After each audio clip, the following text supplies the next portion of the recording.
Now, not only has H1N1 not been isolated, when you start looking at the details, the statistics regarding this whole thing, it becomes very, very clear that it's a hoax, that it's a game they're perpetuating on us.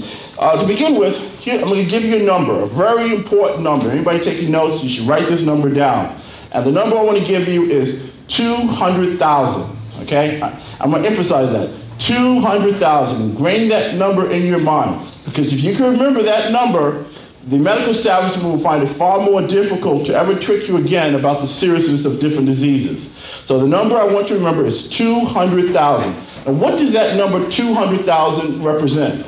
Well, if you look at the literature from the Food and Drug Administration, the Center for Disease Control, the World Health Organization, and any of those sources, they all say the same thing. Any disease that affects less than 200,000 or less Americans is defined as a rare disease. Very, very important. Any disease that affects 200,000 or less Americans is a rare disease. What that means is, if they say, well, there's a pandemic, it's an emergency, blah, blah, blah, well, all you got to do is just compare the number of cases with the number 200,000. Then you get an idea of how serious it is. Because, we live in a country of 300 million plus people. I mean, you can't just call everything a pandemic, an emergency. People die of lightning strike, people die of car accidents. There's a lot of things out there. So when we look at the numbers for H1N1, what we find is this past summer, it's about 40,000 people supposedly had it, and this summer, 40,000. Well, let's think about that. If the standard by which they measure a serious disease is 200,000, and there are only 40,000 cases of it, where's the emergency? Think about it. Where's the emergency? There is no emergency. Worldwide this past summer, if you look at the World Health Organization's statistic, there's only like 93,000 people worldwide who supposedly had H1N1. So if the standard in the US is 200,000, and on the entire planet they only can find 93,000 cases, where's the emergency? There is no emergency. It's a hoax. And the only reason they can get away with it is because most of us don't know this information. And the thing that amazed me as I was researching this stuff is not locked away in some vault someplace. It's not hidden. It's not like you don't have access to it.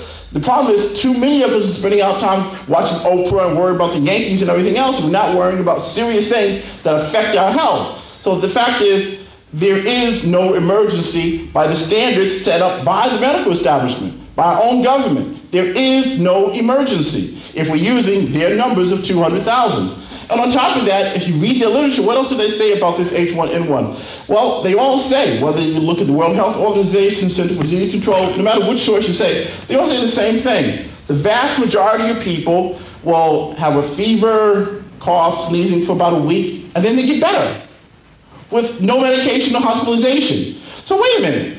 If you mean the worst that might happen is, might be sneezing, cough, being bedridden basically for about a week, then I'm better, where's the emergency? Does anybody see emergency? Does anybody consider that to be an emergency? If so, raise your hand. Because to me, I don't see an emergency. It is ludicrous. They're playing games with us because, we're not looking at the information. Too many of us are relying on what we see on the 6 o'clock news and the local paper, and we're forming impressions as opposed to looking at what they're actually saying. I remember when they had this big emergency supposedly over the West Nile virus here in New York. And, they were sending the whole city into a panic. At the same time, everybody was in a panic. I was reading the literature, the press releases right on the website of the New York City's website, and they were saying, well, it's a minor condition, very rare, it's likely to get it.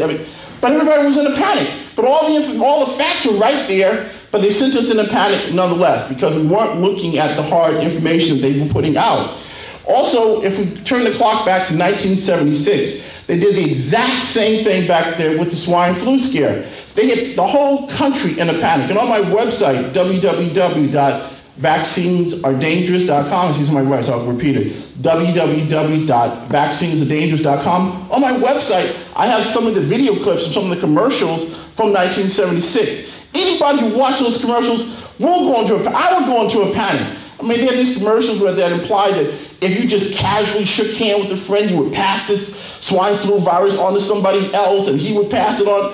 I mean, it was the biggest nonsense you ever want to see. One, they were showing people weren't even coughing and sneezing, which is, one of the standards by which you pass the virus on, supposedly. So they were just implying in those commercials, just a casual handshake or a hug could pass the swine flu on to everybody. And they had people, I was part of it. I was in school at that time. I remember we all lined up to get our swine flu shot, and just like people all across the country were lining up for the swine flu shot. As it turns out, anybody know how many people in the whole country had swine flu at that time? Any idea? No? Nobody? Huh? 200? Any guesses? None? Close? Anybody? Okay, I'll tell you. 5.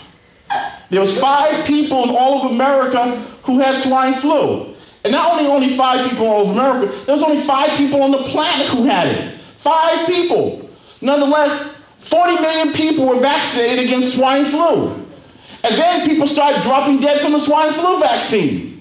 And they started becoming crippled and paralyzed as a result of the swine flu vaccine. I mean, this is all documented. I mean, you just got to look it up in literature.